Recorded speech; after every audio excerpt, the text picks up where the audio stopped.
visualizing is everything, because everything begins from ideas in order to become the tangible. We just may underestimate the amount of tangible work an intangible idea can induce the brain to exert. My name is Kamasi Rahim, and in this video I will be explaining the ways that one may be able to recognize the divine, metaphysically as well as epistemologically.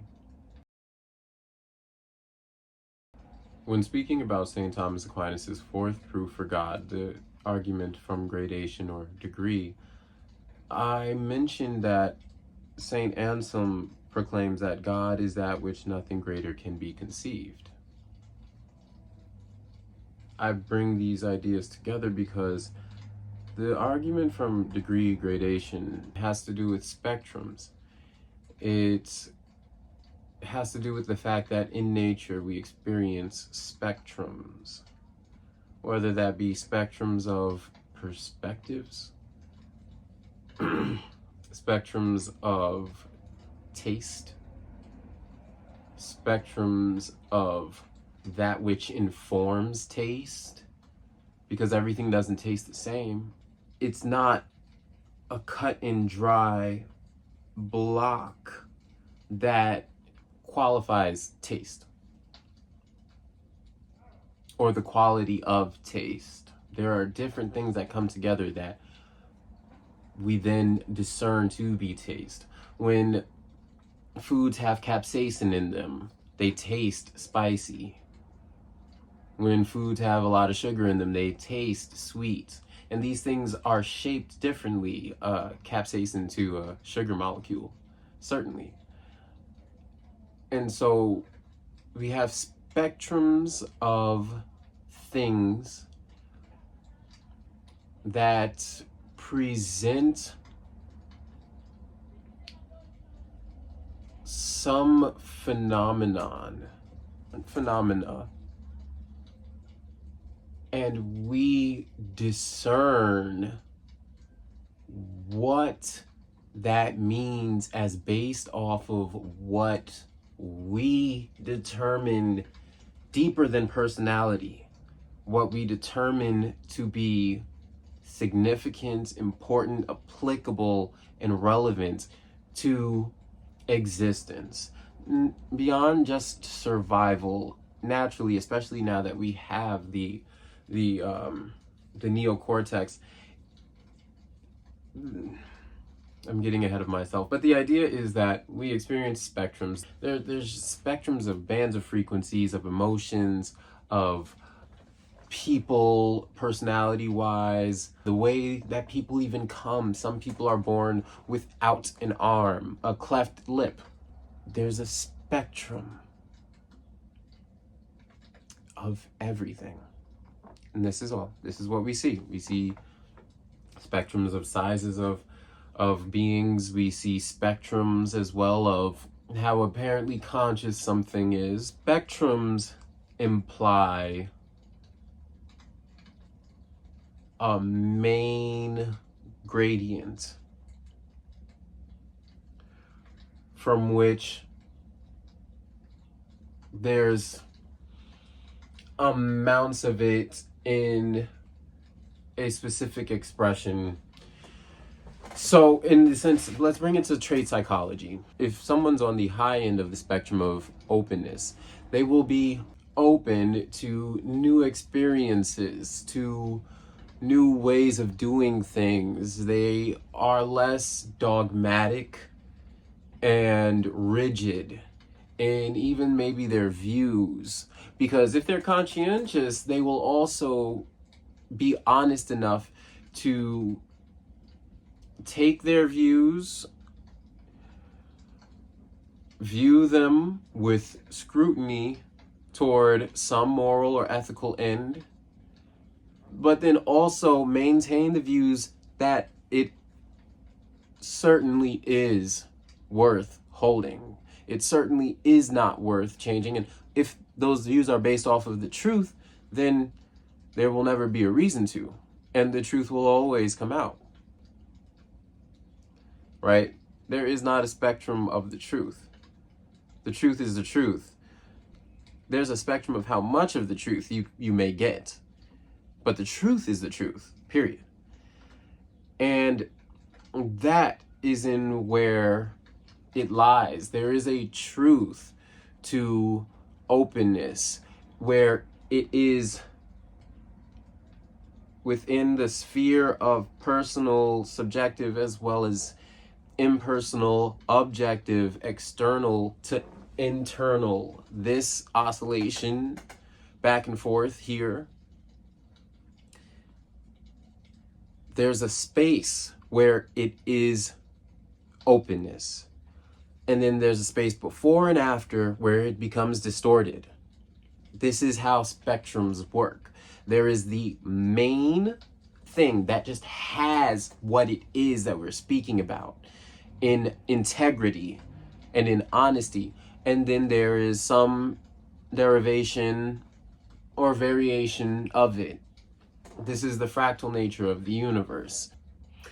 And so spectrums are significant because in the argument of consciousness, where people would like to argue against consciousness permeating all fibers of everything, first, people don't even generally go there.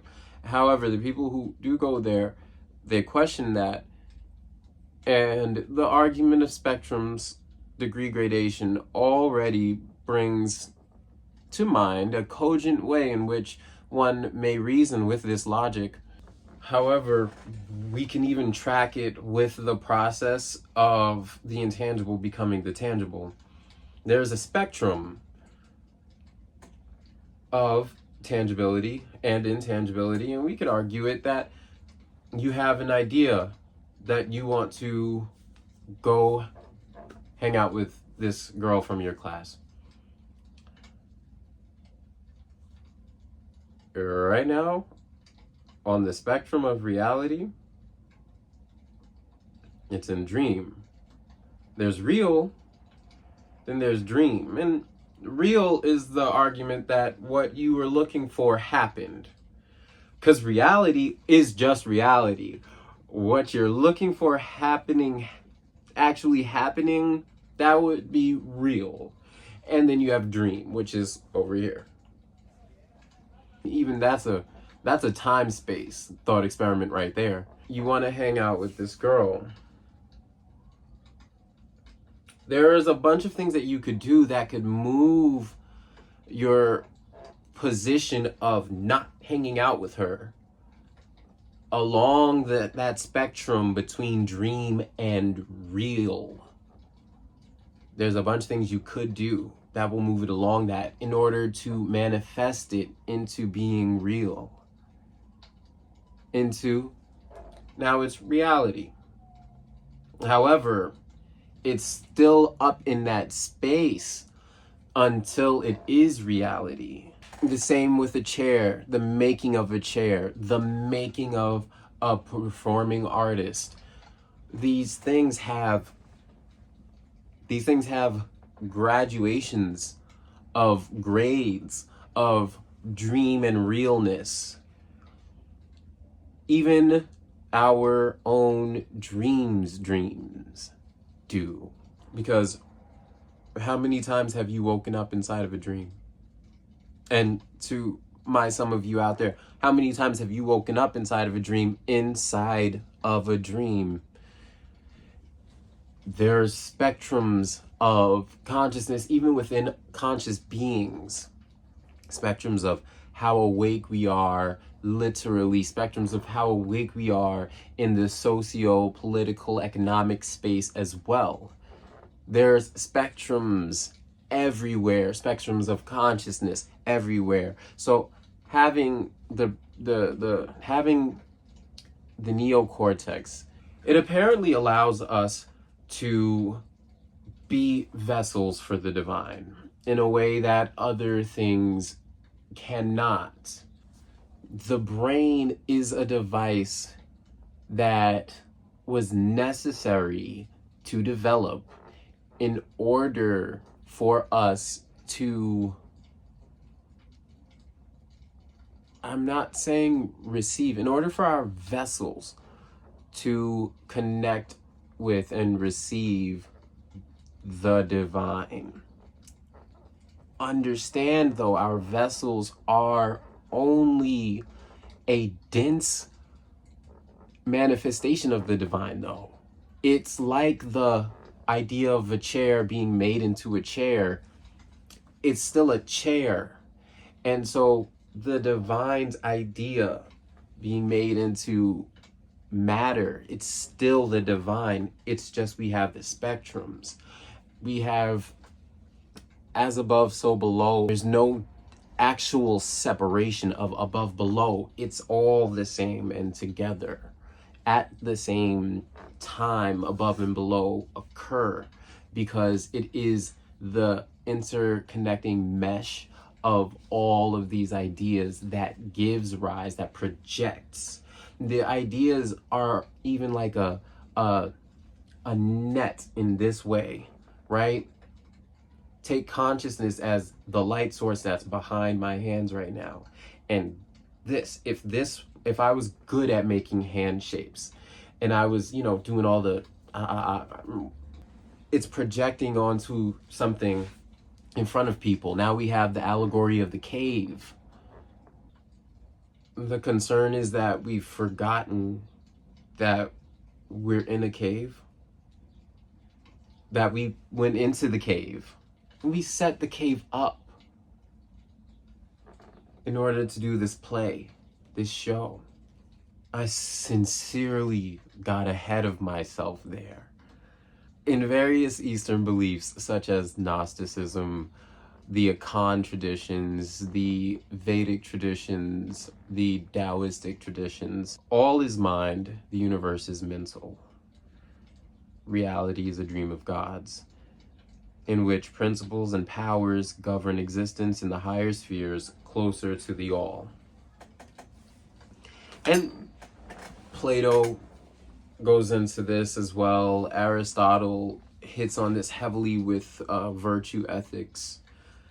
Because briefly, the ethics are the logic behind the creation of the universe, or rather, you can find the analogs and map it all together. And through that, the metaphysics as well as the epistemology come together. The aesthetics are that which guide us to the rest through appearances. With the consideration of the spectrums of consciousness, the spectrums of apparent conscious states, such as being in a dream, or being awake. Or one time my mom woke me up for school and I got up, I went downstairs, I started taking a shower, and then I woke up on the edge of my bed. Consciousness is not just a straightforward on. With the idea that reality is a dream of God's, right? How does a dream work? Our dreams are every piece us. Inside of our minds. It's our fabrication. You see me in your dream, it's still you. You're still fabricating it. Your brain is still putting together these pieces from what you've already experienced of me, sure. However, it's still yours. It's light that you grabbed. It's sound data that you grabbed and put to some emotion. And now you're considering it in a different state of consciousness than when you initially encountered it. However, it is still of you. All of existence is God's dream. Merrily, merrily, merrily, merrily, life is but a dream. Row, row, row your boat gently down the stream. Rowing your boat, this brings now to my mind the Egyptian mysteries, where we have Ra taking his sunboat across the sky. The dying and the rising sun. It's not a new or exclusive archetype in the human zeitgeist. Ideas are of a mind. The convergence of ideas is what gives forth anything and everything tangible. This is efficient cause. The erecting of a monument, the movement to scratch an itch, a bird's migration. By this logic, the idea of existence in the mind and reality are not separate, but differ in variously perceivable manifestations. Manifestations perceivable in reality, tangibly, and manifestations perceivable in the mind, intangibly. These are spheres that it's easiest to understand things through saying this way. Everything that we're saying is that at the end of the day, by the way. It is only something, it's like zip files. It's a bunch of zip files that we're sending to each other to try and help transmit what it is that we see here, what it is that we experience and what we feel, and all of these other subjective spaces, trying to share this. That's what language is. That's what these hand things that I do are, that I'm not even necessarily completely conscious of why necessarily I'm doing them, but I can feel it, and I'm trying to transmit these things to you. That's it. That's it. Because at the end of the day, that's what we're doing. We're receiving and we're transmitting. It is when we start to play coy with our senses that our senses begin to play coy with us. If we believe that we can't trust our senses, if we believe we cannot trust the devices that we have grown over time in order to be able to efficiently navigate this space, then we will be susceptible to anything. Then they will no longer focus. There's a reason that someone is an expert after a while of playing darts, after a while of playing Jenga, after a while of building anything, after a while of observing anything, because they've trained themselves to focus.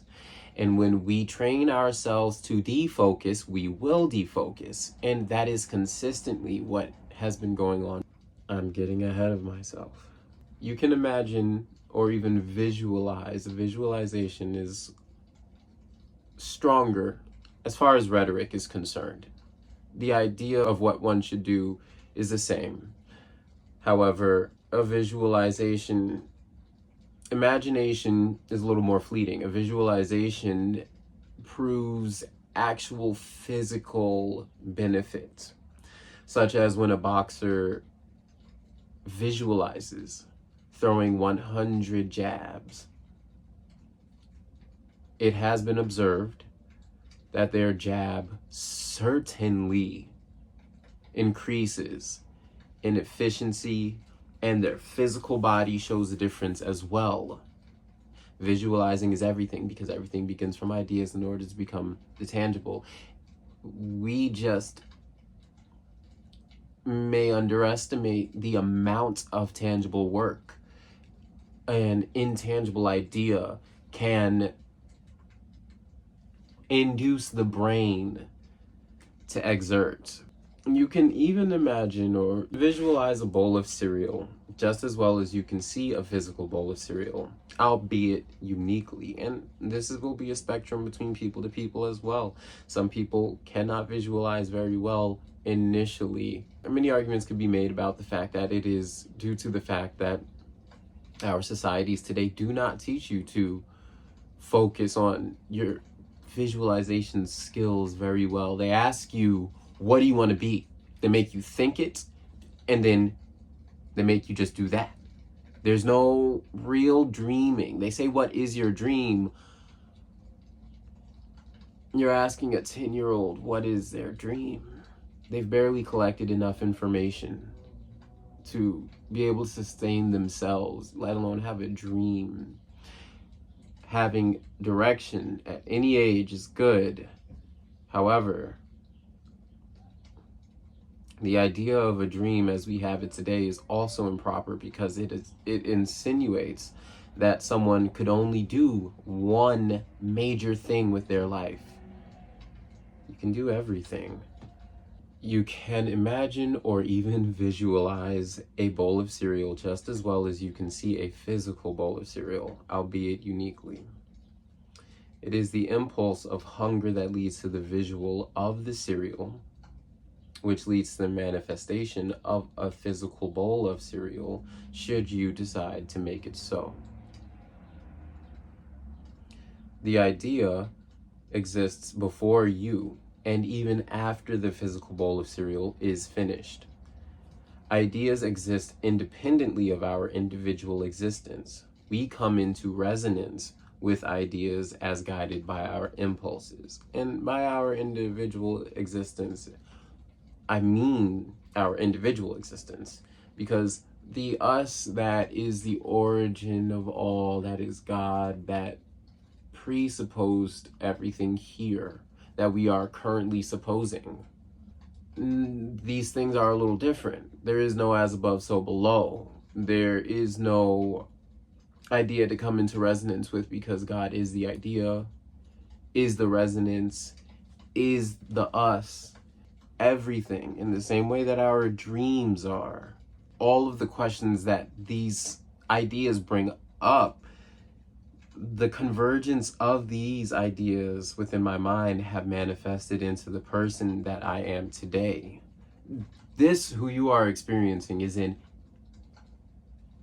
immediate example of what ideas do to the human. I certainly was extremely agnostic. I knew that there was something, I didn't know what it was. And I've built on this, and so I sound Christian, however I am not. What I am is someone speaking about what I've experienced. That is all that I'm speaking about.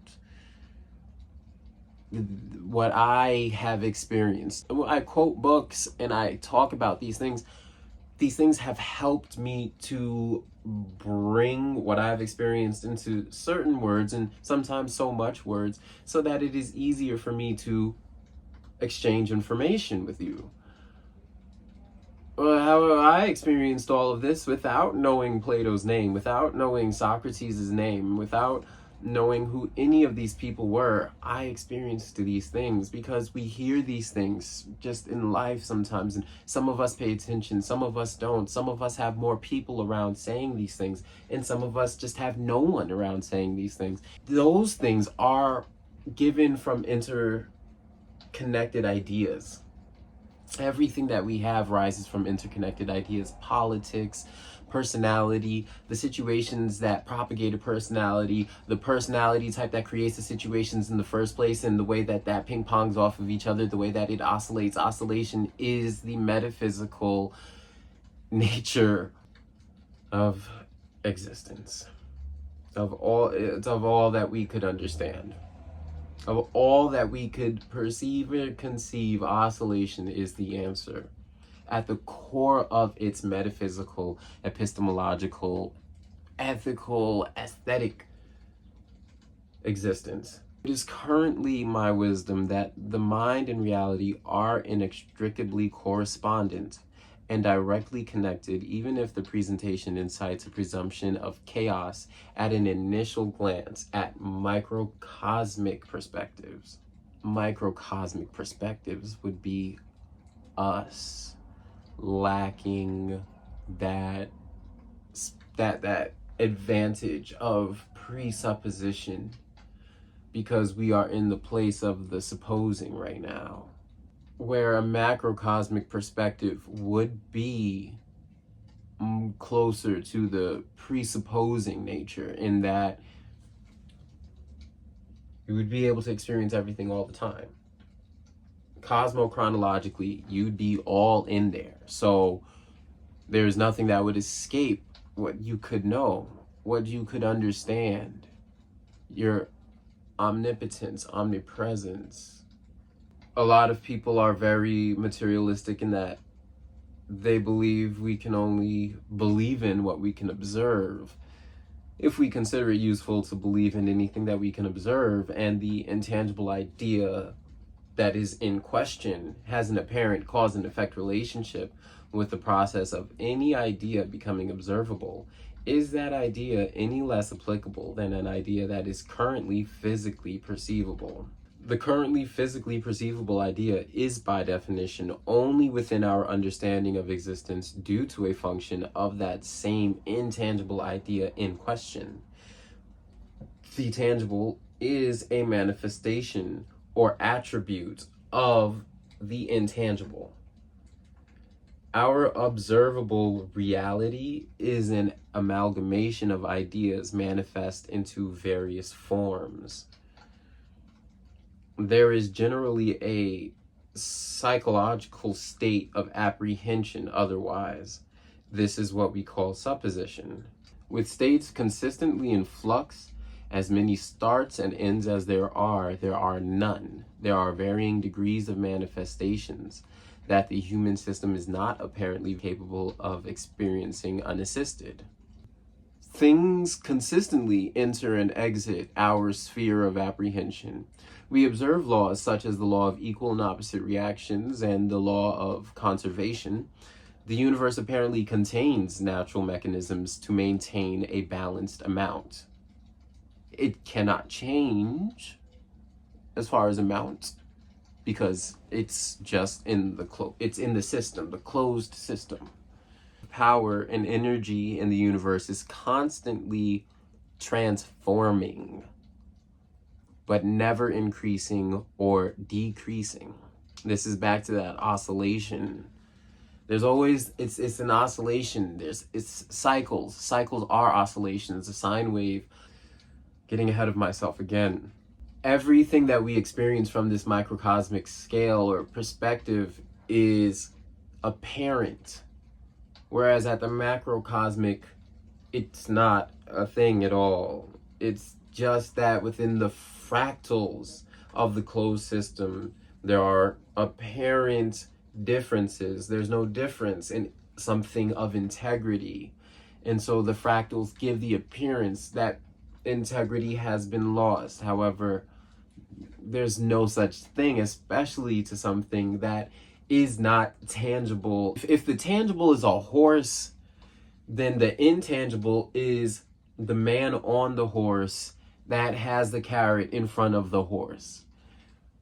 This is the relationship there. It is the same thing.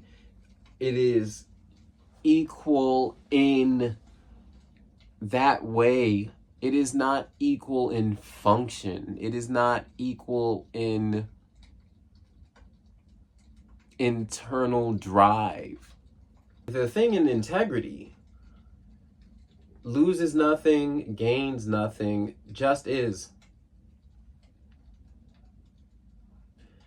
That which is not of integrity has any amount of anything to gain or to lose.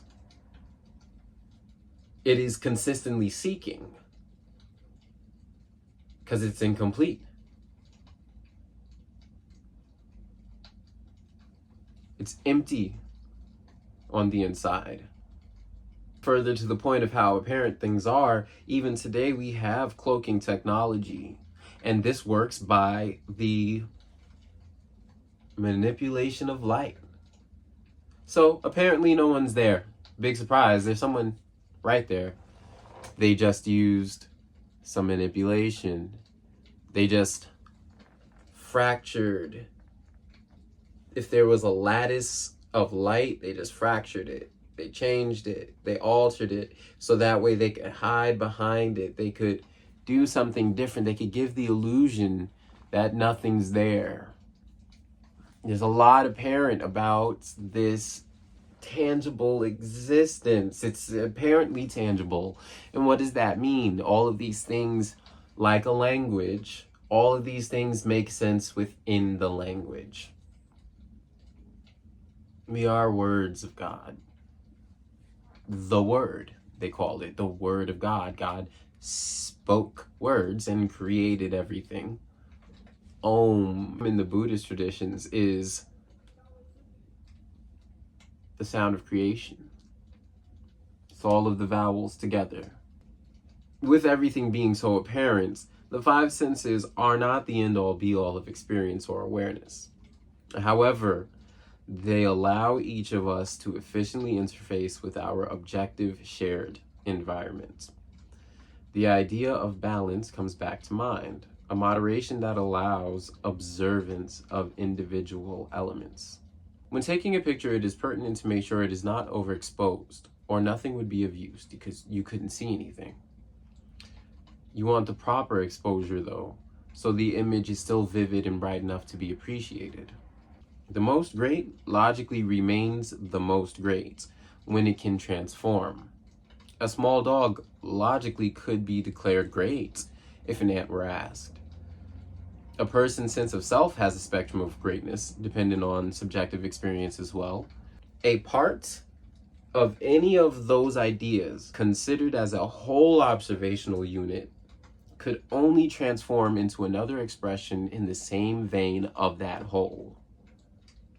So it would be that God is all there is, and that infinite manifestations and expressions are so because we have something akin to our idea of a self-sustaining environment. A nod to the idea of great as an attribute of something benevolent. Augustine said, since God is the highest good, he would not allow any evil to exist in his world unless his omnipotence and goodness were such as to bring good even out of evil. This is a part of the infinite goodness of God, that he should allow evil to exist and out of it produce good. My answer to this is Isaiah 45:7. However, for the sake of where we're at in our studies, specifically at this moment, this idea presented just now by Augustine, according to my wisdom, is a manifestation birthed from the observation of the resonance of the idea of a self-sustaining environment. One of the many expressions of this also is the yin-yang symbol. It's the spiral, the circle, in which you see a dot of each in the midst of the polar opposites. Within the greater yin, you see the lesser yang, and within the greater yang, you see the lesser yin. This alludes to the process of cyclical integration by which all ideas entangle and commingle and produce something born of their engagement. Drawing attention back to the idea that all is mind, it is certainly pertinent to mention the quantum physics understanding of quantum entanglement, as well as the idea of distance as being an illusion and the universe being local. With all of this in mind, of God being all being mind, all being ideas made manifest from intangible to tangible, and the spiral, we have a wheel. And the wheel is a great occult, religious, spiritual symbol for many thousands of years, with the cyclical nature of the interplay of ideas that are apparently opposite, the yin and yang. Yin and yang are a spectrum as well. Yin yang spectrums of God, and in them you see further spectrums of yin yang. Yin yang is the first spectrum. One may even be very reasonable for saying. With this idea of the wheel, nothing of the wheel can escape the nature of the wheel. It does not change, but alternates and flows, oscillates back and forth, around, clockwise, counterclockwise. God is all is mind, mental. This is where concepts such as mindset come from. What your mind is set on orients your physical path's trajectory. Personality psychologists, and I think just psychologists in general, because states of consciousness concerns this as well, they concern themselves with archetypes and Jungian philosophy for the reason that I just gave. What your mind is set on orients your physical path trajectory. Mental state, you have states like states of computers, states of being, states of consciousness is another concept that comes from this, and thought form come from, right? Your thoughts form things. Your thoughts have forms. Your thoughts can be formed. Your thoughts also form things. It is pertinent to look into the language. It is a reflection of that metaphysical, epistemological, ethical, aesthetic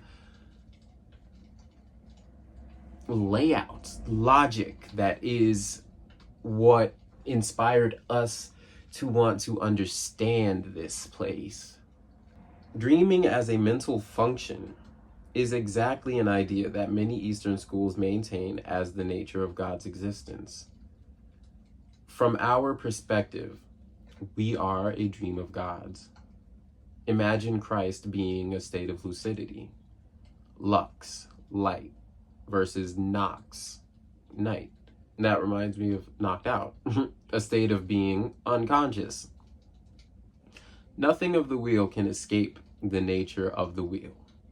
It does not change, but alternates and flows.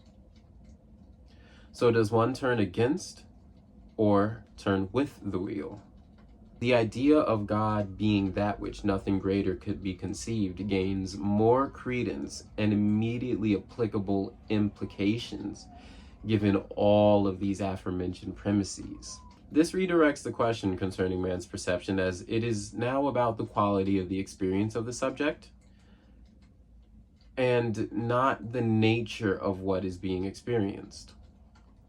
It is about the direction in which the subject chooses to go. They could express light, they could express dark, to put it quite simply, but all things come from God.